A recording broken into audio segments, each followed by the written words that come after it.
What's up, you guys, and welcome to today's video.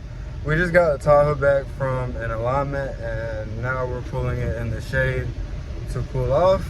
That way we can put motor mounts in, or a motor mount, and do an oil change on it before the trip. So I'm gonna do that now. About 30 minutes into replacing the motor mount on the Tahoe, the first thing that I did was remove this intermediate shaft right here that connects the steering. And then I bent this heat shield out of the way to give me a little bit better access to these bolts. For these top two, I basically just used a very long extension and a impact. And then for that one over in the corner, I had to go through the splash shield, and you can see the hole right there. So you ain't gonna be able to use an impact in this area unless you've got a stupid long extension, which I didn't have, so I had to use a hand ratchet. It'll be all right though. But literally, this little thing right here came in clutch. The little swivel 15, by the way, all these bolts for the motor mount are 15s, but this little swivel socket, like, I don't know if I could have got any of the bolts out without that. So just keep that in mind. The next thing that I have to do is get the motor jacked up with a block of wood and a jack, and hopefully it comes out smoothly. So I had to do a little bit of improvising.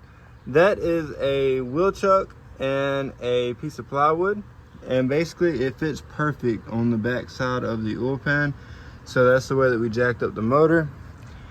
Other than that though, this is the motor mount that came out of the truck. And if you can tell, it's kind of hard to do this with one hand, but you can see what I'm saying. Like, all that in there is terrible. But the new one's going in now.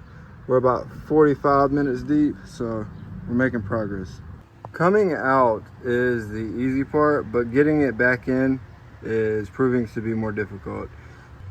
If you move this over this way, that creates a huge gap right here for it to slide down into, but now it's like hitting something else, and I'm not sure why it won't go in there, but I'll keep messing with that, and hopefully it doesn't give me any problems. So I've got the motor mount mounted to the engine block, and basically this is the way the motor mount sits in the truck. I've put these 4 bolts right here into the motor already, or mounted that up first. That's just because I feel like whenever I put weight on this motor mount, it isn't going to move around as easy, and then I might have trouble like lining up the holes or whatever. So I just went ahead and mounted these 4 up first to the block, and now I will lower the jack down and get these 3 bolts right here in, and then we should be on the home stretch, boys. So I got the intermediate shaft hooked back up and the new motor mount in, all bolted up. It only took an hour and 20 minutes. Other than that though, thank you guys for watching, and I'll see you guys next video.